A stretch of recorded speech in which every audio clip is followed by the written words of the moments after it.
Hello everyone, I am Rishi Srivastava, first year MBBS student. मैंने पहले एक वीडियो बनाई थी जिसमें मैंने बताया था कि कैसे 3-4 महीने में मेरे मार्क्स 300 से 600 तक गए। पर वो जो मेरे मार्क्स थे वो नीट 2024 के मार्क्स थे, जिसमें मेरे 609 मार्क्स थे। तो बहुत सारे लोग मेरे मार्क्स पूछ रहे थे नीट 2025 के पहले, जिसमें मेरा सिलेक्शन हुआ है विद 15,253 रैंक एंड 544 मार्क्स। ठीक है, तो इस वीडियो में मैं आपको अपने मार्क्स दिखाऊंगी क्योंकि मेरे मार्क्स बहुत ज्यादा फ्लक्चुएट होते थे एंड आई नो अभी भी बहुत सारे लोगों के हो रहे होंगे कि ऐसा भी रहा है कि मेरे मार्क्स इवन 400 में आए हैं। एंड इस पॉइंट पे जब बहुत सारे लोगों के मार्क्स 600 में आ रहे हैं तो आई नो कितना डिमोटिवेशन फील होता है। बट उस पॉइंट से भी अगर तुम अच्छे से मेहनत कर रहे हो तो you can be in a medical college. You see this. Sure कि आप वीडियो एंड तक देखो, क्योंकि इस वीडियो में मैंने एक परफेक्ट टेस्टिंग सिस्टम के बारे में बताया कि आपको टेस्ट दे करके क्या क्या करना है, कैसे करना है, एंड नीट 2025 जैसे क्वेश्चन कहाँ से आ सकते हैं। मैं तुमको बताऊंगी कि मैंने कैसे इम्प्रूव किया वहां से। बट सबसे पहले मेरे मार्क्स देखते हैं। तो मैंने क्योंकि LNDLP ज्वाइन किया था तो मेरे फुल सिलेबस टेस्ट 4 फेब वगैरह के टाइम से शुरू हो गए थे जो वीकली रहते थे। ठीक है, बट उसके अलावा जो मैंने खुद से टेस्ट देना फुल सिलेबस शुरू किया था वो मैंने मार्च के स्टार्टिंग से किया था। फिर 16 मार्च से ऑलमोस्ट अभी वाले टाइम से मैंने प्रॉपर ट्रैक करना शुरू कर दिया था ऐसे शीट में। ठीक है, I will show you the sheet here. तो इस शीट में मैंने अपने टेस्ट, कौन से टेस्ट मैंने दिए हैं, स्कोर उनका, and physics chemistry bio, and अगर कोई रिमार्क्स है कि सीलिंग से ज्यादा हुई है कॉन्सेप्चुअल है, तो वो सारी चीजें मैंने इसमें बनाया था खुद की प्रोग्रेस ट्रैक करने के लिए। तो जो पहला टेस्ट मैंने दिया उसमें LN का DLP फुल सिलेबस, उसमें मेरे मार्क्स आए 478, जिसमें फिजिक्स में 100 नंबर भी क्रॉस नहीं हुए, 75। केमिस्ट्री में 108, ठीक है, जस्ट 100 क्रॉस हुए। एंड बायो में भी इवन 300 भी क्रॉस नहीं हुए। ठीक है, मतलब उस टाइम 478 जब 1.5 महीने से बचा है अभी वाला टाइम। ठीक है, मतलब आई नो कैसा लगता है यार, मतलब एकदम अनश्योरिटी मेरा सिलेक्शन होगा भी या नहीं होगा। एंड उस टाइम पे बहुत सारे लोगों के तुम्हें दिखते भी हैं जो मतलब सेंटर टॉपर्स होते हैं कि इनके कितने ज्यादा आ रहे हैं, इनके सब्जेक्ट में ज्यादा आ रहे हैं। आई नो यार, जब सिर्फ 1.5 महीने बचे रहते हैं तो ऐसे नंबर पाके बहुत गंदा लगता है। मतलब एक बार तो पहले नंबर ही देखो तो बहुत गंदा लगता है, उसके बाद खुद को बहुत पुश करना पड़ता है, समझाना पड़ता है, डीमोटिवेशन के लूप में नहीं बैठना होता है कि तुम्हारे 3-4 घंटे पूरा आधा दिन ही वेस्ट हो जाए। तुम्हें उस पॉइंट पे भी उठ करके अपनी गलतियां एनालाइज करनी रहेंगी वहां पे। ठीक है, क्योंकि मैंने भी किया था, तुम भी करना, भले ही नंबर कम आए but you have to analyse the test. ठीक है, खैर अभी आगे बढ़ते हैं, आगे मेरे कितने नंबर आए। फिर ये जो स्पॉट टेस्ट है, ये मैंने गोल जो कोचिंग है उसका स्पॉट टेस्ट दिया था। मैंने LN की DLP ले रखी थी, अचीवर टेस्ट सीरीज जो मैंने पहले ही बताया था, तो उसके फुल सिलेबस हो रहे थे। बाकी जितने यहाँ पे तुम्हें टेस्ट दिख रहे हैं वो सारे मैंने टेलीग्राम पे प्रिंट करके दिखाया था। एंड इसमें देखो जो स्पॉट टेस्ट और गोल मेजर है वो दोनों गोल कोचिंग का है। And HYTS high yield test series ये नीट प्रेप का है। इसमें लेवल 1 लेवल 2 दोनों ही टेस्ट रहते हैं और इसका लेवल 1 ये भी टेलीग्राम से ही प्रिंट करके लगाया था। एंड इन दोनों टेस्ट सीरीज में भी मेरे 500 पे मार्क्स आ रहे थे, स्टिल बेटर देन LN के मार्क्स, बट 600 में तो फिर भी नहीं थे। सिलेक्शन तो भाई 650 तो भी नहीं हो रहा था लोगों का, तो ये मार्क्स उसके कंपैरिजन में तो बहुत ही कम लग रहे थे। फिर मैंने जो LNDLP दिया उसमें मेरे 500 के ऊपर गए, 531, बट देन फिर से नीचे आ गए 482 पे, फिर से 400 में आ गए। ठीक है, तो फिर से डिमोटिवेशन। एंड अब तुम देखो मेरे LNDLP में 30 मार्च को आए मार्क्स 482। ठीक है, बट अगला टेस्ट मैंने दिया PW का AIR टेस्ट, उसमें मेरे 650 मार्क्स आए। And I was so happy कि भाई चलो अप्रैल शुरू हो गया है। एक दिन छोड़ के ही मैंने दिया था, मतलब एक दिन 482, अगले दिन 650, तो एक दिन ही मैंने छोड़ के दिया बट मेरे मार्क्स बढ़ गए। PW के टेस्ट, वो टेस्ट जो था वो मुझे थोड़ा इजी लगा, तो मेरे को वो टेस्ट देख के बहुत कॉन्फिडेंट फील हुआ कि हाँ भाई हो सकता है अभी। उसके बाद मैंने नीट 2024 का पेपर दिया, उसमें मेरे 660 मार्क्स आ गए। तो फिर 2 दिन अच्छे मार्क्स आ गए, मतलब कहाँ 400 500 में आ रहे थे, और उसके बाद मेरे 650 660 ऐसे मार्क्स आए, वो भी नीट के पेपर में आए। तो मेरे को लगा ठीक है, मतलब तैयारी तो हुई है, मतलब इफ एवरीथिंग गोज राइट तो सिलेक्शन भी हो सकता है। एंड फिर इस टाइम पे तो मैंने TYQs भी लगाना प्रॉपर शुरू कर दिया था, मतलब एक TYQ। बट इसमें बात ये थी कि क्योंकि सिलेबस कुछ रिड्यूस हो गया था, देखो 720 में से मार्क्स नहीं है, जैसे नीट 2023 में 692 में से है और 712 में से है, तो ऐसे मार्क्स है। But still it was better than जो मेरे आ रहे थे, तो मेरा यहाँ पे थोड़ा कॉन्फिडेंस बूस्ट हुआ था और मैं और कोशिश करती थी कि और कंसिस्टेंटली टेस्ट दूं। जैसे देखो मैंने लगातार 3 4 5 6 को दिया था, 7 अप्रैल को मेरा मिस हो गया था क्योंकि मेरे कॉलेज में कुछ केमिस्ट्री का मिड सेम्स था। बट अगर कोई पार्शियल ड्रॉपर की वीडियो देखते हैं तो ट्रस्ट मी, कॉलेज का तुम ये सारा चीज छोड़ दो अभी, जो भी तुम्हारा पार्शियल ड्रॉपर कॉलेज है, क्योंकि अभी बहुत ज्यादा इंपॉर्टेंट टाइम चल रहा है नीट के लिए। मतलब अगर पॉसिबल है you can and you should completely ignore those things, क्योंकि अभी नीट का एकदम पीक टाइम चल रहा है। ठीक है, ITS का भी पेपर दिया था तो उसमें मेरे मार्क्स 582 आए थे। एंड मुझे लगा मेजरली बायो में मेरे नंबर ज्यादा कटे हैं, जिसमें मेरे ज्यादा आ जा रहे थे, तो मैंने AITS के और पेपर नहीं दिए थे। मैंने PW के भी सिर्फ 2 ही पेपर दिए थे, क्योंकि मेरा ये था कि जिसमें मेरे कम नंबर आ रहे हैं उसको मैं ज्यादा दूं, क्योंकि वो मतलब क्योंकि देखो जिसमें कम नंबर आ रहे हैं उसमें गलतियों का स्कोप ज्यादा है, तो अगर मेरे को लगा पीडब्ल्यू में ज्यादा नंबर आ रहे हैं तो सीखने को कम क्वेश्चन हो जा रहे हैं, ये मेरी थिंकिंग थी उस टाइम पे।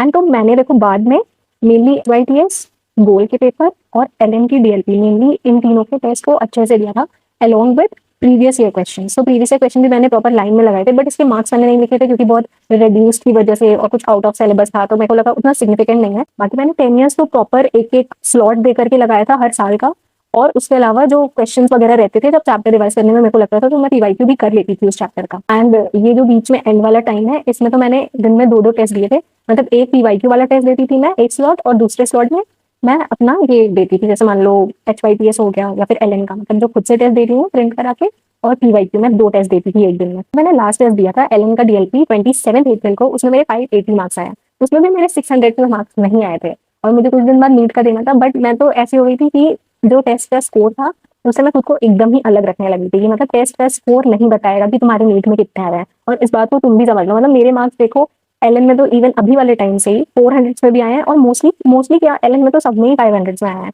और इवन बाकी भी जो पेपर दिया है उसमें 600 और 500 में ही आए हैं, और 600 में भी 650 हार्डली ही क्रॉस किया है। उस टाइम पे तो मैंने वीडियो देखे तो उसमें ये भी बात थी कि नीट वाले दिन तुम्हारे जो एवरेज टेस्ट स्कोर है उससे 40-50 नंबर ही ज्यादा आते हैं। बट सी देखो नीट में तो मेरे 544 आए थे, एवरेज स्कोर से तो आई वुड से कम ही आए थे, बट क्योंकि पेपर टफ था ये बात है, और मेरी रैंक 15,253 आ गई, जितनी तो पिछले साल शायद 665 वगैरह मार्क्स पे रही है। मैंने ये क्यों बताया एंड इवन मेरे मार्क्स भी क्यों दिखाए, तुमको यही प्रूफ देने के लिए टेस्ट स्कोर तुम्हारे जितने आ रहे हैं वो बिल्कुल ये डिपेंड नहीं कर रहा है कि तुम्हारे नीट में कितने मार्क्स आ रहे हैं, तुम्हारा सिलेक्शन होगा या नहीं होगा। अभी तुम्हारे जो भी मार्क्स आ रहे हैं तुम्हारा एम ये है कि तुमको बस उसको वापस आके उससे डीमोटिवेट नहीं होना है, टेस्ट देने के बाद टेस्ट को लेके बैठना है एंड प्रॉपरली एनालाइज करना है, उसको एनालाइज करो, अपनी गलतियां मिस्टेक बुक में लिखो एंड समझो कि तुम्हारे मार्क्स कट क्यों रहे हैं। एंड टेस्ट देने का जो मेन मोटिव है कि टेस्ट दे करके तुम्हें अपने वीक टॉपिक्स पता चलते हैं, क्योंकि अभी देखो अगर तुम्हारा सिलेबस हो गया है तो तुम्हारा एक तरह से सिलेबस कंप्लीट है, ठीक है, तुम रिवीजन कर रहे हो जो पेज पे चल रहा है तुम्हारा, बट तुम्हें टेस्ट दे करके ये पता चलेगा मे बी जो चैप्टर तुमने रिवाइज कर लिया है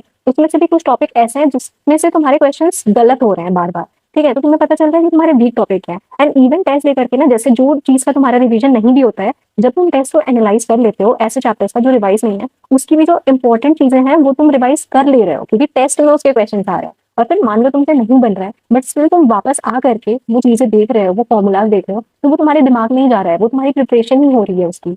मैंने तो वो टेस्ट जिसमें मेरे कम आ रहे थे उससे स्टिक रही मैं एंड तक। मुझे ये था कि ये 3 घंटे में ये टेस्ट देके मेरी ज्यादा गलतियां हो रही है, ज्यादा चीजें नहीं आ रही है, तो ज्यादा चीजें मुझे सीखने को मिल जा रही हैं। ऐसे टेस्ट जिसमें मेरे ज्यादा ही नंबर आ रहे हैं उसमें तो सीखने के लिए कम है ना, मतलब मैंने 3 घंटा दिया और एक साइड से मैं ज्यादा सीख रही हूँ, एक साइड से कम सीख रही हूँ, एंड दोनों ही एनसीईआरटी बेस्ड है। एंड तुम सोचो कि ये चीज मेरे लिए कितनी फायदेमंद थी, क्योंकि नीट 2025 का पेपर टफ आ गया। आई कैन सी दिस की टेस्ट दे करके ही मेरा फायदा हुआ है नीट 2025 में, मतलब हार्ड क्वेश्चंस को जो मैंने टैकल किया है वो इसी वजह से हुआ, जो मैंने टेस्ट दिए और जो मैंने हार्ड पेपर दिए, तो भाई टेस्ट बहुत ज्यादा इंपॉर्टेंट है। तुम अगर 450 भी स्कोर कर रहे हो टेस्ट दे करके तो भी डिप्रेस होकर मत बैठो ये कि अब अगले टेस्ट से के लिए प्रिपरेशन करना शुरू कर दो, दूसरा चैप्टर पढ़ने लगो, ऐसा नहीं। अपना टेस्ट उठाओ, अपनी गलतियां देखो एंड उस चीज से सीखो। टेस्ट सिर्फ सीखने के लिए, टेस्ट अपना नीट का स्कोर प्रिडिक्ट करने के लिए बिल्कुल भी नहीं है, ठीक है। नीट का स्कोर उस दिन जो रहेगा वो आएगा, ठीक है, तुम्हारा आज का टेस्ट का स्कोर नहीं आएगा नीट के पेपर का रिजल्ट, ठीक है।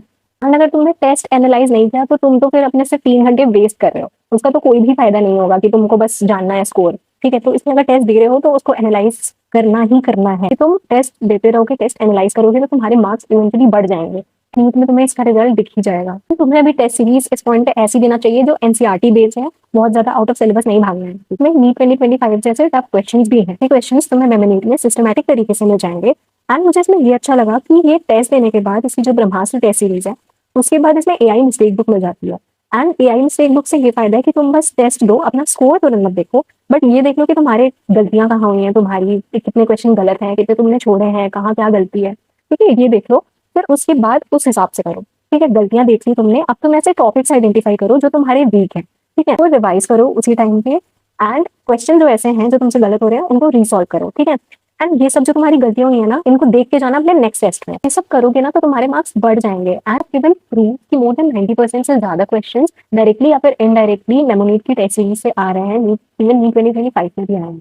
मैं बोलूँ कि तुम्हें ऐप को यूज कैसे करना है, तो सिंपल, तुम बस ऐप ओपन करो, स्टोर में जाओ, अपना टारगेट स्कोर सेट करो, 50, 620, 540 जितना भी टारगेट स्कोर है उसको सेलेक्ट करो बस, ठीक है। एंड ये ब्रह्मास्त्र टेस्ट सीरीज जो है वो प्रिंटेड फॉर्म में भी अवेलेबल है। तुम टेस्ट अच्छे से देते रहोगे तो तुम्हारे मार्क्स डेफिनेटली बढ़ जाएंगे। So you can check the Brahmastra test series, link is in the description. बात करते हैं कि टेस्ट कितने देने हैं। तो आई वुड से अगर तुम्हारा सिलेबस हो गया है और रिवीजन अच्छा चल रहा है तो तुम डेली कोशिश कर सकते हो टेस्ट देने की, या फिर अल्टरनेट जितना तुमसे बन रहा है। मतलब देखो, मेन तुमको अपना 2 to 5 वाला स्लॉट टेस्ट के लिए रखना ही है। मतलब उस टाइम में गलती से सो तो मत जाना तुम, ठीक है। टेस्ट देना है, अगर टेस्ट नहीं दे रहे हो उस स्लॉट में तो पढ़ाई करना है। से तुमको डेली 2 से 5 वाली सिटिंग अपनी बनानी ही बनानी है।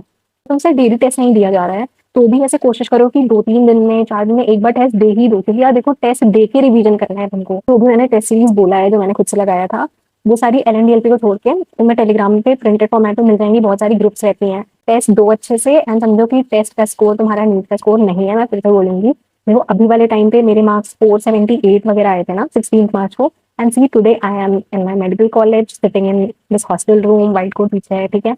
तो यार देखो, बस मेहनत करो अच्छे से, ज्यादा लोड मत लो चीजों का। तो जो तुम्हारे नीट जर्नी के सिर्फ ये 1.5 महीने बचे हैं एंड के, एंड ये 1.5 महीने इतने जल्दी बीत जाएंगे ना तुमको पता ही नहीं चलेगा लिटरली। तो इस 1.5 महीने को ना अपना एकदम पीक एफिशिएंट जो महीना है ना उसको बना लो। मतलब इतनी मेहनत जितनी तुमने कभी ना की हो। एंड अभी लिटरली कोई और काम करने की बिल्कुल जरूरत नहीं है।